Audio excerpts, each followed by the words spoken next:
Good morning. Welcome to the Civic Pulse with David Bonior and Brian Brady. It's Sunday morning, 5 days after the election. If you like our video podcast, please hit the subscribe button and the like button. That helps us out. David, we're 5 days after maybe the most disappointing election of my life, at least. How are you feeling? Oh, I'm disappointed as well. I mean, as we both thought, we thought Harris would win, but we missed it badly because it wasn't just Harris. We lost it in a lot of different levels as well and within groups. So a lot of introspection, thinking about what happened, why it happened, how we can change it. What stage of the 5 stages of grief are you at, or all at once? Well, I'm not as much of a griever as most of my friends at the party are. I mean, I feel the disappointment and I feel sad for what will transpire, I think, regretfully, over the next 2 or 4 years. But I'm like into the battle again. I mean, that's kind of, I never could afford the opportunity to grieve and mope or to say I'm going to move to another country. That's not. We got a battle here. We've got to deal with it, and we've got problems here. We've got to, if we can, work together to try to resolve those problems. If it not, we've got to stand up and fight for what we believe in. And so that's where I am. I'm by that first piece of I couldn't sleep election night. Yeah. I mean, nobody there, I think, really got very good sleep. I kept getting up in the middle of the night, checking where we were. But it became clear where we were early on in the evening when I was watching Chris Wallace at CNN. Used to be Mike Wallace's son. Used to be over at Fox, who I've really liked and respected. I mean, we can't write up everything at Fox either. I mean, I don't like the way it operates, and I know they're biased, but so is NBC. I mean, it's like there are people you have to kind of look at and say, are they making any sense, or they're trying to be fair? And he's always been that way, I thought, Chris Wells. Well, anyway, he was on the set of CNN, and they got the first exit results that came in, and the exit results were giving the numbers of what percentage of the people in the country were disappointed in the direction the country was going and with the economy. And they were stunning numbers. I mean, they were like between 2/3 and 3/4 of the people. And Chris Wallace was the only one on the set who was basically saying, this is really devastating. Yeah. We had inklings of that, of course, leading up to the election night because of the low numbers of Biden, but people. So I had the feeling that this is going to be rougher than I had hoped. Yeah, same. I started to hear MSNBC. I forgot the comment. Complaining about the Electoral College around 8:00, and I was like, "Uh-oh, there's something in the exit polls. They're already. If you're working the ref, which that early, there's something in these exit polls." And so I started to take a long walk and not check in as much. That's a way to phrase it, working the ref. I like that. Who's ever working the ref in a basketball game the most is usually losing. And Right. So let's do this with this podcast, because I think you are really an important voice right now as somebody who served 26 years in a district that was a purple to red district in a time that Reagan was winning and Bush was winning, and you were still winning your district. And so I think if we're going to get back and win in 26, we need to listen to people like you, David. So let's set the stage. I'm going to go through some of the numbers, and then I want to kind of pull you back. And there's some things that are totally fresh and new to this time period, right? The fascistic tendencies of this incoming administration and some of its tactics and strategy. But some of this is old that you've been fighting for your whole political career. And I think around working class families. So let's do a little bit of the data here. I'm gonna do a little quick slideshow just to anchor our conversation. If I can get the slide up, there it goes. Yep, you got it. There it is. Okay, there's my fancy cover page there. So a couple of the exit poll points, Harris did not get a big increase in the women's vote she had hoped for, right? So it's about 53%. And that's about what happened in 2020. Right. Trump did better. This is a really interesting and troubling. Did better with men than before, particularly men under 40. Gen X men, Gen Z men, white men, Black and Latino men moved in a pretty significant 20-plus point fashion towards Trump.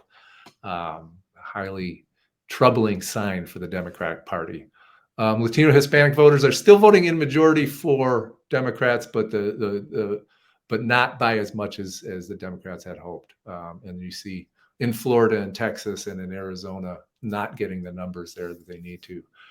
White voters, even though they're less of the population than in 2020, they were more of the voting population this time. So white voters are very motivated, and they came out strong.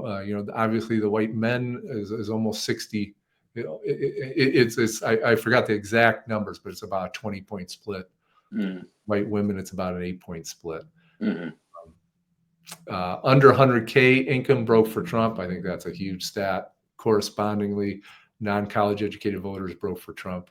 Well, Harris won. Democratic Party has become the party of over 100K and college educated folks. Might be why a lot of the liberal elites did not see this loss coming, right? And first-time voters, for the first time in a long time, by 2% went for Trump. I think that's a troubling sign. A little bit of the instant analysis, Bernie Sanders, Dems abandoned the working class. Salon says voter ignorance is the big issue. Michael Tomasky says the biggest issue is that the Republicans have a propaganda ecosystem that is purposely feeding disinformation and misinformation, and we can't compete with that, and haven't until liberal billionaires start investing like Rupert Murdoch has. Interesting, this guy Polster predicted this victory in a book a year ago. Ezra Klein had him on his show. He said that there were signs in 2020 about Trump doing this resorting of the electorate, and that was going to happen again in 2024. And it turned out to be right. So we maybe should be listening to this GOP pollster a little more. But and then, it's not impossible to ignore race and gender in this election. So now, and The Guardian, I was reading the Grio this morning, that race and gender are underlying pieces of the Trump message that appeal to white voters mostly, but even non-white voters who buy into sort of some of the mythology of this. Right. So we'll dive into questions. Let's go back to the screen. But which of these data points and explanations, as you've run a presidential campaign before, which of them do you think is the most important as we rebuild and try and win in 2026 and fight Trump over the next couple of years? Well, not to underestimate the significance of this point, because it is very significant. But race and sex have been, regretfully, the original sins on how this country was conceived. Mm-hmm. Was with us then at its conception, the nation's conception, and is with us still today. And that's significant. But we have made progress in those areas. Mm-hmm. You got to look beyond that too. And you can't say, as the now people did, what did they say in regard to this? The Harris campaign did not fail. Voters failed Harris. Yeah. Well, actually, talking about Harris, I think she actually ran personally, but the time she had, a pretty good campaign. I thought she was a good candidate. Yeah. I think a lot of the problem was people didn't get to know her enough. Mm-hmm. He wouldn't debate her a second or third time, but I'm going to leave that aside. I thought she did a very good job. I think, to your broader, deep dive inquiry here. I think it's the thing that basically Sanders talked about, Mm-hmm. and Bernie Sanders. And you got to pay attention to the economic divide in the country. It has not gotten better. It's gotten worse over decades. Mm-hmm. Decades. And you know, and people have been trying to express themselves at the polls about this by, you know, voting for someone like Trump. And he wants to blow everything up. And there are people who are jumping on because they're not getting listened to, and there's no alternative in their minds as they see for this. Now, yes, is there racism, sexism involved? Yes. But this economic piece is huge. And, you know, in the Democratic Party, we have a serious and have traditionally had a serious problem with those people who say, okay, we're with you on race, we're with you on women's rights, we're with you on these other social issues, but not on the economic issues. Mm-hmm. So when we try to help working white women and men, Black women, Hispanic women and men, who are in the working class, trying to move up into the middle class, Mm-hmm. getting the first job, you know, they're not helpful. They're not helpful on trade, to get those trade laws so that we can be competitive and we can help our own. Mm-hmm. They're not helpful in terms of other economic issues that are significantly important. In addition to trade, the right to organize, which is key. If you want to have a broad middle class, you've got to have more than 6% of your private sector organized into unions, and especially when most workers want to join unions in this country, and unions are thought of as a positive force, but the laws are such that we can't break through. Now, when I was there, we had an opportunity to change those laws, and we took advantage of it. We passed good reform laws on the right to organize in collective bargaining, passed the House three times, sent it over to the Senate, and we needed to break the filibuster, but we got within 2 votes shy. This is Clinton era, right? The 90s. It was Clinton, but even before Clinton, it was Carter. It was Carter too. Oh, interesting. Yeah. And 2 votes shy in the Senate to get this passed and signed into law. And those 2 presidents, Democratic presidents, Clinton and Carter and Clinton, couldn't get their own 2 senators to vote for it. Yeah. And so, you know, it's, or didn't try hard enough. I don't know what the answer to that is. But it shouldn't have been that way. And so this economic piece is significant. And if we're good, we've got to change the dynamics. The people are working 2 and 3 jobs. They read about their children not being able to go to a college because they cost now between, you know, $40,000 to $80,000, depending upon what school you're talking about. There's a lot of them in the $80,000 a year category. We're not talking about 4 years. And then they can't, you know, they're having trouble with daycare. You know, if they've got little ones, that's not always available for people. And so that, you know, how are you going to work 2 jobs or to get ahead? Nobody's getting ahead. I think Harris was really great on this in the campaign. She says, we just don't want to make ends meet for you. We want you to get ahead. They're not even near getting ahead. And so they're feeling this enormous frustration. And, you know, so it's all kind of boils up and spills over in the election booth. So they, you know, I'll join the let's blow everything up crowd if that's what they want, you know, because I'm not getting anything from the people I've been voting for. Yeah, I went back to Jesse Jackson's '88 convention speech about one of my favorite speeches of all time, and that campaign for president also changed the Democratic Party in some fundamental ways, right? That allowed for Obama to win 20 years later. But the quilt, his grandmother's, the speech was about the grandmother making a quilt out of patch. She didn't have enough material, but she built patches out of everything she found.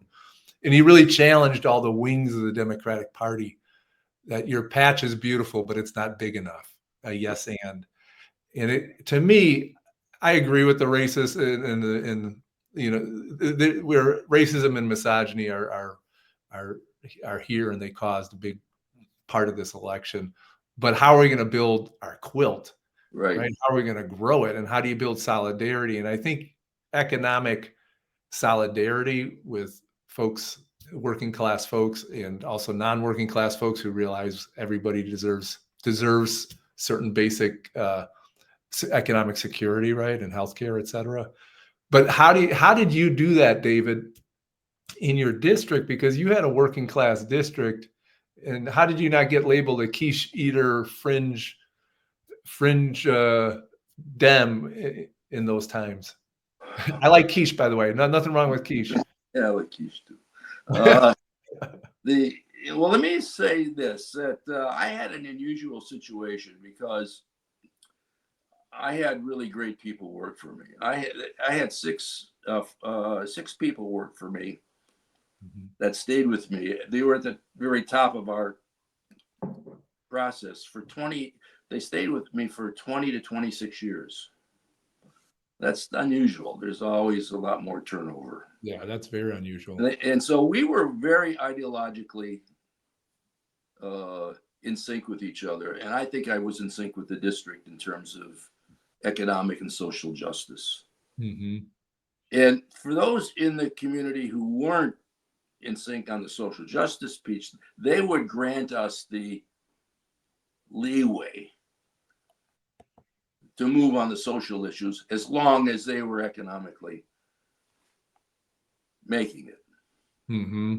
And so that's why those trade issues and the right to organize and all those other pieces, economic pieces, were so significant to me. You know, minimum wage increases and worker comp increases, those kinds of things. I was all over. We were all over. They were really important because they held those communities and they held those families together. And without them, you can't reach them beyond that. They've got to be solid in those areas in terms of their own security, financial security. Mm-hmm. And so I had good organization. I had good people working for me. We had a large organizations that we built over time through passing out trees, which we've talked about before. I was an environmentalist in the legislature. And one thing that unified my district as an environmentalist was, as a political leader when I was in the state house, was the environment. We lived near lots of water, Lake St. Clair and 11,000 lakes in Michigan, and everybody going up north. And they people like nature. They lived in these suburban rural areas, but they just love nature. So that was the issue I tried to bring people together and unify on. That's the work piece. And that seemed to work. And how did you? It wasn't just that. It was, or the passing out of 1 million trees over that 30-year period. It was participating in the work with them. There's a parallel a little bit in this election that you see Tammy Baldwin win in Wisconsin, right? Yeah. The other swing states, let's see, Michigan, you saw Slotkin win. Barely. Barely. And then you saw Casey is almost all of those Senate candidates in Arizona, Gallego, and in Nevada. So the swing state Senate races, the Senate candidates performed a couple points better than Harris, which gets me to sort of how you perform much better than Dukakis and Mondale in your Macomb district in these split ticket voters, right? Right. What's your, you go either way with this, your own experience. What happened with the Harris campaign? Was it just gender and race? Why did she not do as well as those Senate candidates? I don't think she had enough time, actually. I mean, I don't think she was known as much, and I think she missed a couple of opportunities. Talking about the quilt and the patches that go into the quilt. Well, the Arab American and the Muslim communities, I mean, she missed a really great chance. They should have had someone speak at the convention to those issues. It would have made a huge difference. But even though that happened, I just saw some numbers today that I was stunned with. That she overwhelmingly won the Muslim community. No, not in Michigan particularly. Yeah. In the country, and I'm going to go check them off again, check them again because they didn't seem right. But anyway, although the Muslim community voted for Biden, in Dearborn, our big Muslim community, and Arab American and Muslim community in Michigan, 100,000 people, they went 3/4 of the vote for Biden against Trump. This time, 50, basically, or actually a little less than Dearborn. In Hamtramck, where I grew up, another Muslim community today was Polish and Ukrainian and African American back when I was a kid. Now it's mostly Muslim. It has a Muslim mayor and Muslim city council.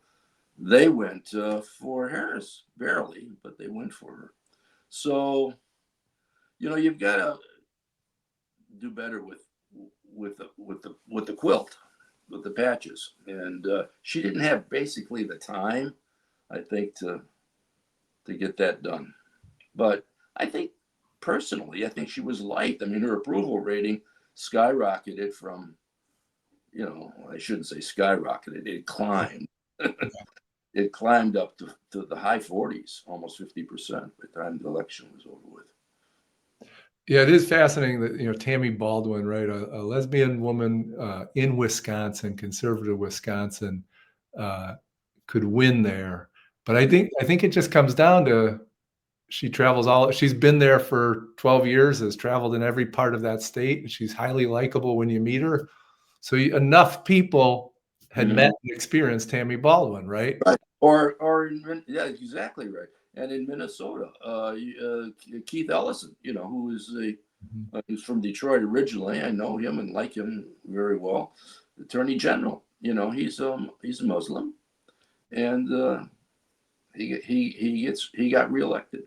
So I also getting at the messaging piece here, I think, is pretty critical because, I went out and door knocked a lot. I think by the way, I want to tell people that. Brian was going out working on doors in Wisconsin and in Michigan throughout the campaign. Going out and knocking on doors. And that's basically, when you ask me what we did that would differentiate it, we did that same thing. It's a lot of hard work. And it can be fun too, but it's a lot of hard work. And most political people aren't into doing that today. They weren't actually into doing it back then. That's what gave us our advantage. We were meeting people in their neighborhoods, at their workplaces, in their schools, and in their homes at their front door. Good for you. But I don't think it was a super. I think in the autopsy that the Dem leaders do, out of state door knockers will end up being a lesser priority strategy in the future because I could convince a person or two in Kenosha, but if you invest actually in people who live there to organize, that's the best. That's going to drive much more. You want someone who's a block captain or a precinct captain who knows the community. Yeah. Movement Voter Project is an organization that does a lot of that investment in local organizations that can, do the door knocking. So I'm proud that I went and door knocked, but looking back, there was an army of folks from Chicago and we didn't win Michigan and Wisconsin. And it gets back to the power of podcasting, right? At the end, power of podcasting, YouTube, TikTok, all this new media, plus the old, really tightly organized legacy media like Fox, right? It just seems like we get shellacked by more aggressive platforms, aggressive. I also got one thing I'll give some praise to JD Vance for, and he was willing to go on almost any show in the country. He was, yeah. And I dislike the guy and his politics, but what can we do to turn that around? We can do more of that. Yeah. And where is our Rupert Murdoch? How come only right-wing billionaires are getting into the media ecospace? I don't know. I think maybe, they wouldn't. I don't know if you would call the Amazon guy a right-wing millionaire. He might. Yeah, I don't know where he's on the spectrum. I know where his interest is in their pocketbook, but I don't know where he's on this. I think he might be one of those folks, actually, where I'll give you the social stuff and I'll give you, but in terms of economics, not union. He's not a union guy. But the Washington Post compared to Fox or even X, Twitter, it just doesn't compare in influence. Yeah, not anymore. Yeah. And they lost about 250,000 people who stopped their subscriptions to the Post when he decided he wasn't going to endorse. That's a huge hit. Yeah. I did, but I'll probably resubscribe. Well, the reporting is very good for the most part. I think the Post and the New York Times are pretty spectacular in what they actually produce. Yeah, the actual reporting's pretty solid. And the Wall Street Journal's reporting. I mean, it's a conservative newspaper. I don't agree with them on many of their policies, but the reporting is very good. Maurice Mitchell is a national director of the Working People's Party, right? National Workers Party, which is really a kind of a Democratic party. Sometimes they run their own people when they're not happy, right? And I was watching him the other day, and he said something sort of Jesse Jackson patch, like, if we're not in rooms talking to people who agree, if we're in rooms that we're only talking to people who agree with us, we're not in the right rooms the next 2 years. Right, exactly. And I do think I'll confess I'm guilty of that, right? I've mostly been in rooms. How do you do that though? Because we're so dang angry, David, about this. How do we get in those rooms and then be in those rooms? I think people in those rooms that would like to have the opportunity to meet with you and me and other people. And I think, I hit Bill Clinton a little earlier here in the show. I'll give him credit for what he did. He went out and talked to people in rural communities this election.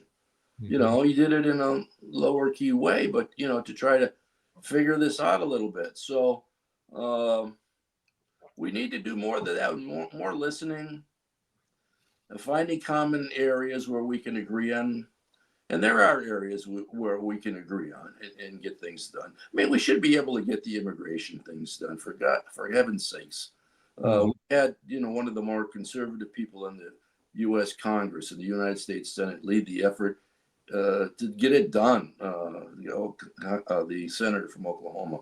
Yeah. And so, we should be able to get that done. We worked together on infrastructure development. That was a good economic piece, although it takes a while for that to happen.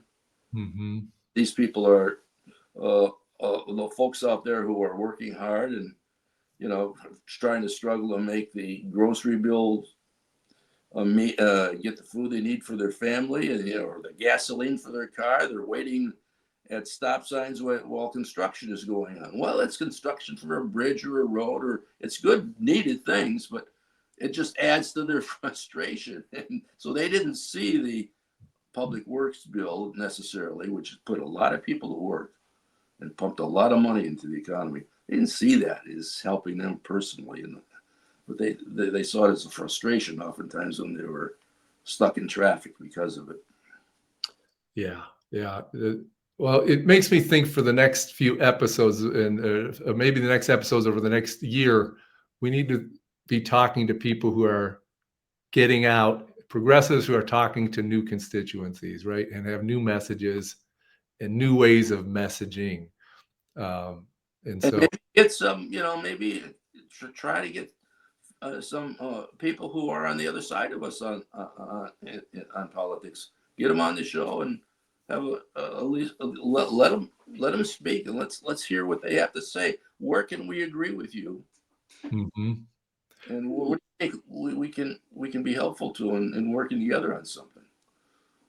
Next week we have Larry Cohen, right? Do you want to tell do a little preview of Larry Cohen. He's a very interesting, powerful organizer. Well, he's one of my favorite people and one of my closest friends. And he was he worked his way up in Philadelphia.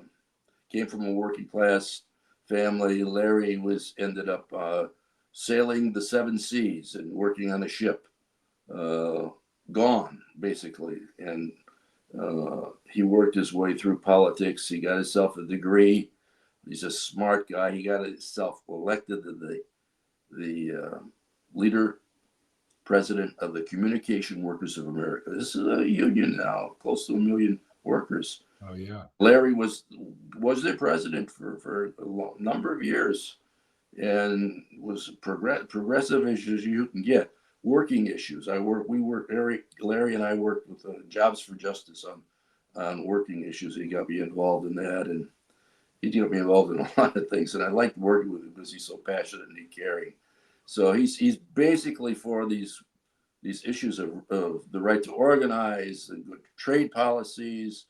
He's a very, very decent human being. So anyway, Larry's going to come on and we'll chat with him. And he'll give you a perspective on the election. He's also, by the way, the chair of Our Revolution, which is the working group that of Bernie Sanders' efforts. So they're very active, as you know, in the country, and have a lot of members of Congress who work with them, mostly on the Democratic side. Oh, he sounds great. Well, I'm excited because I think you and I both agree that the economic solidarity movement and we need our own resentment politics around this huge economic abyss between the super wealthy and the working folks. And Larry can speak to that. He's great at it. We had our own. This guy wrote resentment politics to the White House. Maybe we need to nurture our own resentments about economic injustice to do it ourselves, right? We'd be even more aggressive on it. Yeah. Well, great, David. Hope you have a good Sunday, and you too. We'll see you next week. And keep the faith. Keep the faith, and take care of one day at a time. Right? We got to fight. Take care of your loved ones, your family, and your close friends, and then broaden that when you can. Amen. All right. Take care.